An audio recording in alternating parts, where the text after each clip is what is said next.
He's very brave soul. Sebastian Salek is a Labour councillor and commentator, has joined us to, I'm sure, tell us just how wonderful the budget was and how wonderful Rachel Reeves is and how Keir Starmer was right to back her today. Am I right, Sebastian?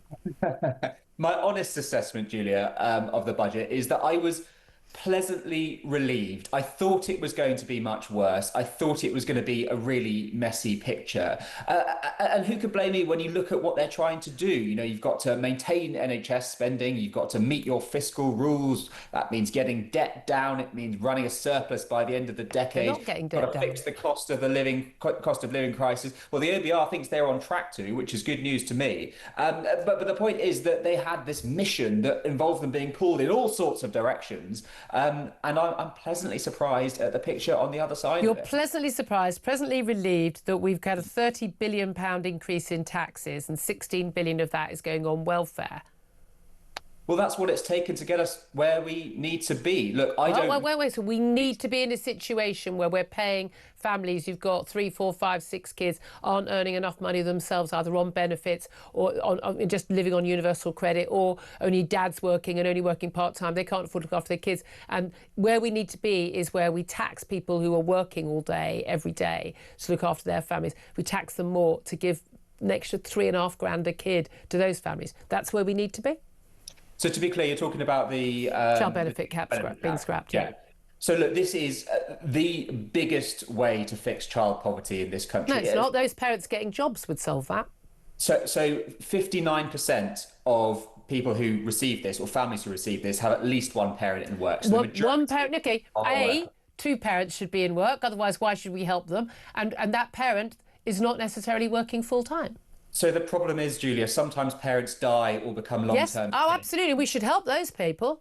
There we go. Then we Yeah, but there are benefits. If there are bereavement payments, and of course, if you're a single parent, there are other benefits as well. We know that. By the way, most single parents do actually work. They're not sitting on benefits. In most of these cases, they have chosen to have children since 2017, when they knew there was no extra money, and they're carrying on having the kids.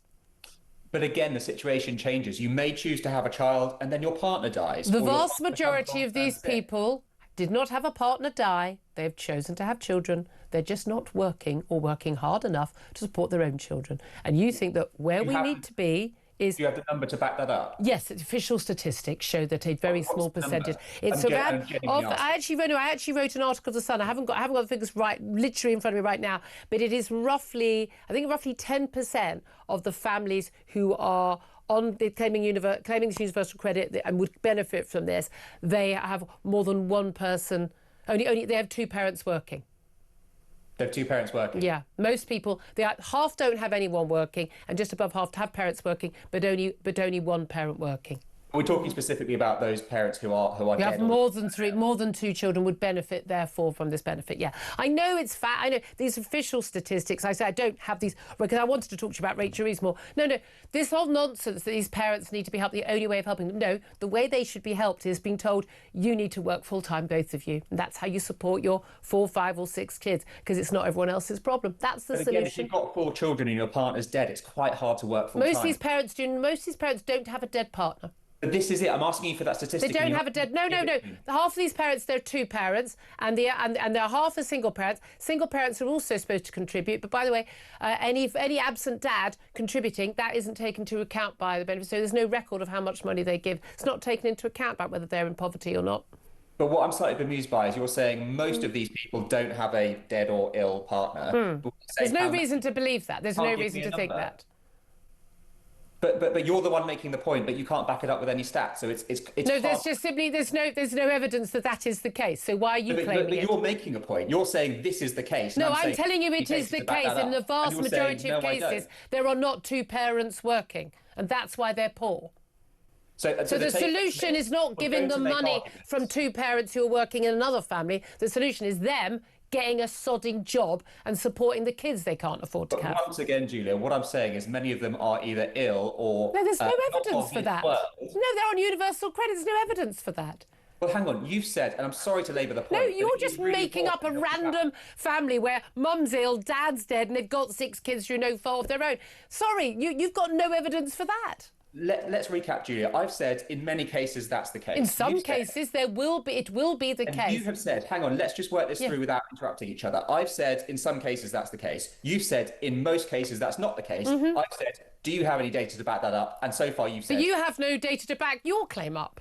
Well, no, I'm saying that in some cases, the official stats show, or ill. The official stats show. I don't think that is a radical claim. The official stats show that roughly half are single parents, roughly half are two-parent families, and in the two-parent families, most of them, according to the official statistics, don't have two parents in work, and there's very strong odds actually they don't have one parent in full-time work, most of them, because that's why they're on universal credit. So look, let's park that. I'm going to give you another. Let's park the facts, yes. Well, no, I'm going to give you another fact. 1 in 9 children are affected by this. And affected by what? By you. By affected by what? By the two-child benefit cap. They're going to benefit from this. My politics are largely around getting away from Victorian-era slums as possible. And Victorian-era slums? In the right direction. Who's living in Victorian-era slums? I don't want children to live in poverty. That is my radical view of the day, and that is why I wholeheartedly support this policy. Well, for a start, they're living in, quote, relative poverty, not poverty. And secondly, the best way out of their supposed poverty is their parents, A, not having kids they can't afford, and B, working harder and longer hours to support the kids they already have. These are already people, many of whom are in work. They're working many and most aren't. In poorly paid jobs. Okay. So if you can't get a decent job because you haven't got decent qualifications, but we should, so everyone else who's worked hard, maybe worked hard at school, maybe got into a lot of debt to go to uni, they're paying higher taxes, they should be supporting those people, should they? Well, you're describing me. I worked hard at school. I went to uni. I racked up a load of debt. Well, you pay for them all then, mate. I don't want to pay for them. I'm very, very happy to pay for these people. Well, good for you. Then you lot pay for it all. Horrible place. I don't envy them one bit. Well, they should talk to their parents about getting a better job then. Did Rachel Reeves mislead the public? I don't think she did. I mean, look, we heard from Starmer today and he laid out the figures and he was saying that when they had the productivity review put in front of them by the OBR, there was £16 billion in the red. Now, look, we're not even talking about breaking even here because, of course, we need the fiscal headroom. And we saw last year that £9 billion wasn't enough, which is why we've ended up with £22 billion this time. So to get from £16 billion in the red to £22 billion in the green, that's a big gap to plug. So I can see why they at one point considered raising income tax. That's not what she told the Cabinet, according to a Cabinet Minister in the room. That is not what she told the public on the 4th of November in that early morning press conference. That's not what the Office of Budget Responsibility had told her on the 31st of October. You're right. There seems to be disagreement between the OBR and... There seems to be. No, they have stated the fact that we sent this information on this date. She has claimed that she had different information. They're able to prove in black and white that they did send her that information. So someone is lying. Yeah, look, there's clearly a disagreement. But if you have that 16 billion hole to fill, you are going to look at other measures. Now, look, unhelpful, of course. There wasn't a hole to fill. That's the whole point. She and the Prime Minister had seen the Office for Budget Responsibility document. They did not share that with the Cabinet. They did not share that with the public. They did not share that with the markets. They chose to keep that private. They chose to claim that there was this massive big hole and they were going to use that to justify tax rises. Only when there was a big uproar from the backbenches and the public that they decided to backtrack on that. But they misled the public, didn't they? So explain this to me, because you've been in this game for a long time. I'm sure you'll have... Don't consider this a game. There are two very unpopular things you can do in politics. One is lie, and the other is raise taxes. Why would you do one? There are other options. To do the other? I mean, God knows the level of incompetence and hypocrisy of the government you support knows no bounds. But she wanted to set the scene, ready to break the manifesto pledge to the public about not raising taxes, and didn't want to outcry on the day. My guess is they were going to put out this 2p income tax rise, and when it was 1 pence, everyone would go, what a relief. But that was what they were planning to do. So you think that they deliberately scared people? Yes. Deliberately lied? I know they did. I don't think they did. We know that's what they did. And then now deliberately try to cover it up. That just sounds completely bonkers. Well, yeah. I mean, this is the government you support. Yeah, it is, and what I'm saying is I don't buy into your theory. Don't buy into it. You think that the cabinet minister who talked at the time, they're lying. You think that the I mean, there's calls for an ethics inquiry, No, I don't think the financial cabinet conduct minister's authority inquiry. The public were told something that was categorically, provably untrue on the 4th of November. Untrue, and you think that the Chancellor didn't lie. Why would she say something that was untrue, that she knew to be untrue, because the Office of Budget Responsibility had already told her? That's exactly the question I'm asking you. If the numbers are there in black and white, They why are. on earth would you lie? The Office of Budget...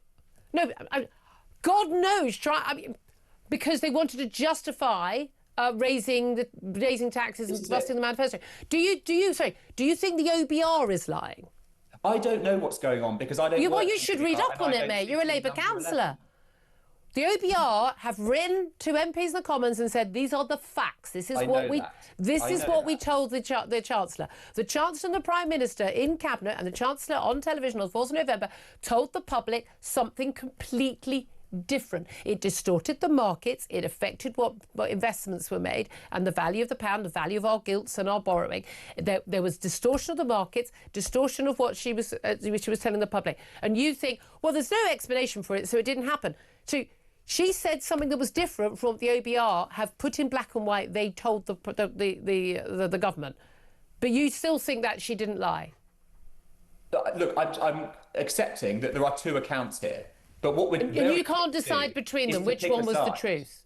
So if Rachel Reeves didn't lie, the Office for Budget Responsibility has lied in that letter to MPs, yeah? I'm saying I don't know because I don't work for the OBR and I don't sit in number 11, so I've not been a fly on the wall in any of this. Is it possible they're both telling the truth? I have no idea. But the point is, we have a budget. Yes, you do. Really, they can't both be telling the truth. Was very well received. The markets were very well received. Of course, it was. Have you seen what happened in the markets afterwards? No, the markets were expecting a complete beep show. We had the FTSE up. Have you seen the polls since? Have you seen the polls? I'm not talking about the top polls. You're not talking about the voters. They don't matter. Well, no, we can talk about the voters separately, but I'm currently... Well, the voters don't think it went down well. Would you like to engage with me on that, or would you like to move on? The voters don't think it went down very well, do they? So Julia, I'm currently making a point about the financial markets. I'm inviting you to... You said the budget went down well, and then you clarified and said it was the money markets. Yes. Fine. It didn't go down well. It didn't go down badly. And you're choosing not to. Is that because you don't have a counter-argument?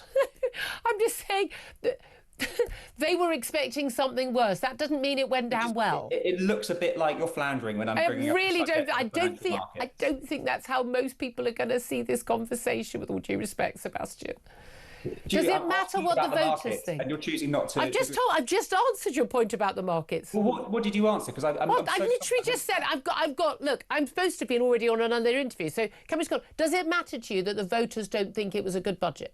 Well, look again. Once again, you're moving the point away. Well, yes, because I'm trying to get to another subject, because I've already answered your point about the money markets. They thought it was going to be worse than it was. They didn't welcome it. Full stop. Right.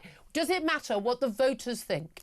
Okay, so we're gonna ignore that. That's fine. No, I literally just answered your question. Of course, it matters. I've got like 10 seconds. Come on. Okay, I'll make a final point, then I'll let you go, because I've tortured you for long enough. I'm really sorry. Yes, it matters what the voters think, but it matters what they think over the course of the term of this government. It's all going to get better. Long-term plan. This is a long... Well, we have to hope so, don't we? Because economies don't transform overnight. They transform over several years. And the problem is, over the last 14 years, it hasn't got any better. And that's why we're in this mess. Right, Sebastian. As I do, these things take time. We have to dig in, because that's Fingers crossed, Labour Councillor commentator Sebastian Salek. You did your best. All credit to you.